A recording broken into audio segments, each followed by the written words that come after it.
तीन मछलियाँ। एक नदी के किनारे उसी नदी से जुड़ा एक बड़ा जलाशय था। जलाशय में पानी गहरा होता है, इसलिए उसमें काई तथा मछलियों का प्रिय भोजन जलीय सूक्ष्म पौधे उगते हैं। ऐसे स्थान मछलियों को बहुत रास आते हैं। उस जलाशय में भी नदी से बहुत सी मछलियाँ आकर रहती थी। अंडे देने के लिए तो सभी मछलियाँ उस जलाशय में आती थी। वो जलाशय लंबी घास और झाड़ियों द्वारा घिरा होने के कारण आसानी से नजर नहीं आता था। उसी में तीन मछलियों का झुंड रहता था। उनके स्वभाव भिन्न थे। अन्ना संकट आने के लक्षण मिलते ही संकट डालने का उपाय करने में विश्वास रखती थी। मृत्यु कहती थी कि संकट आने पर ही उसने बचने का यत्न करो। यदि का सोचना था कि संकट को डालने या उसने बचने की बात बेकार है। करने कराने से कुछ नहीं होता। जो किस्मत में लिखा है वो होकर रहेगा। एक दिन शाम को मछुआरे नदी में मछलियाँ पकड़कर घर जा रहे थे। बहुत कम मछलियाँ उनके जालों में फंसी थी। उनके चेहरे उदास थे। तभी उन्हें झाड़ियों के ऊपर मछलीखोर पक्षियों का झुंड जाता दिखाई दिया। सबकी चोंच में मछलियाँ दबी थी। ये चौके। एक ने अनुमान लगाया, दोस्तों, लगता है झाड़ियों के पीछे नदी से जुड़ा जलाशय है, जहाँ इतनी सारी मछलियाँ पल रही है।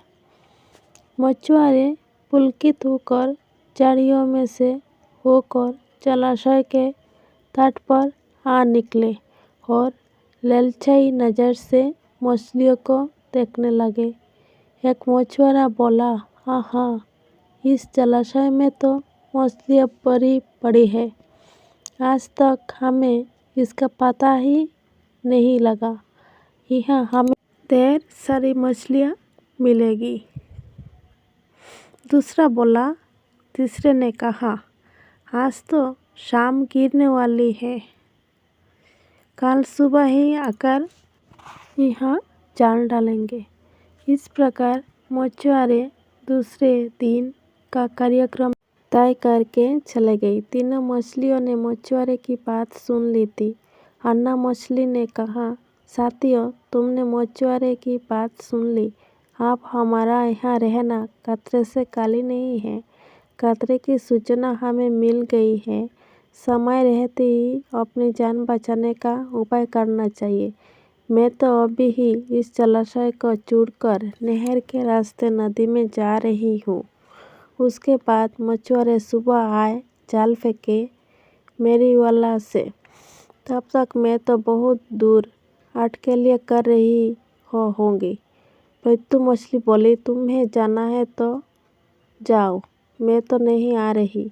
अभी खतरा आया कहाँ है जो इतना घबराने की ज़रूरत है। हो सकता है संकट आए ही ना। उन मछुआरों का यहाँ आने का कार्यक्रम रद्द हो सकता है।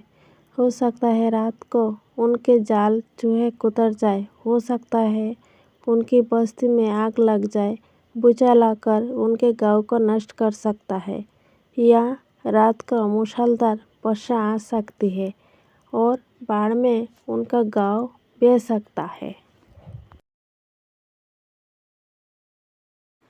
इसलिए उनका आना निश्चित नहीं है। जब वो आएंगे तब की तब सोचेंगे। हो सकता है मैं उनके जाल में ही ना फंसूं। यदि ने अपनी भाग्यवती बात कही। भागने से कुछ नहीं होने का। मछुआरों को आना है तो वो आएंगे। हमें जाल में फंसना है तो हम फंसेंगे। किस्मत में मरना ही लिखा है तो क्या किया जा सकता है।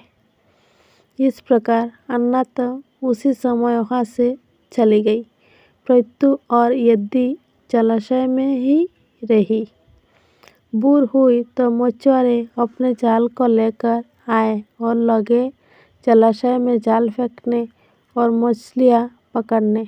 प्रत्यु ने संकट को आए देखा तो लगी जान बचाने के उपाय सोचने। उसका दिमाग तेजी से काम करने लगा। आसपास छिपने के लिए कोई खुली जगह भी नहीं थी। तभी उसे याद आया कि उस जलाशय में काफ़ी दिनों से एक मरे हुए ऊदबिलाव की लाश तैरती रही है। वो उसके बचाव के काम आ सकती है। जल्दी ही उसे वो लाश मिल गई। लाश सड़ने लगी थी। प्रत्यु लाश के पेट में घुस गई और सड़ती लाश की सड़ांत अपने ऊपर लपेटकर बाहर निकली। कुछ ही देर में मछुआरे के जाल में प्रत्यु फंस गई। मछुआरे ने अपना जाल खींचा और मछलियों को किनारे पर जाल से उलट दिया। बाकी मछलियां तो तड़पने लगी, परंतु प्रत्यु दम साधकर मरी हुई मछली की तरह पड़ी रही। मछुआरे को सड़ांत का बबका लगा तो मछलियों को देखने लगा। उसने निश्चल पड़ी प्रत्यु को उठाया और सूंघा। आख, ये तो कई दिनों की मरी मछली है, सड़ चुकी है। ऐसे बड़बड़ाकर बुरा सा मुंह बनाकर उस मछुआरे ने प्रत्यु को जलाशय में फेंक दिया। प्रत्यु अपनी बुद्धि का प्रयोग कर संकट से बच निकलने में सफल हो गई थी। पानी में गिरते ही उसने गोता लगाया और सुरक्षित गहराई में पहुंचकर जान की खैर मनाई। यद्यपि दूसरे मछुआरे के जाल में फंस गई थी और एक टुकड़े में डाल दी गई थी। भाग्य के भरोसे बैठी रहने वाली यद्दी ने उसी टुकड़ी में अन्य मछलियों की तरह तड़प तड़प कर प्राण त्याग दिए। इस कहानी से हमें ये सीख मिलता है, भाग्य भी उन्हीं का साथ देता है जो कर्मों में विश्वास रखते हैं और कर्मों को प्रधान मानते हैं। भाग्य के भरोसे हाथ पर हाथ रखकर बैठे रहने वाला का विनाश निश्चित है।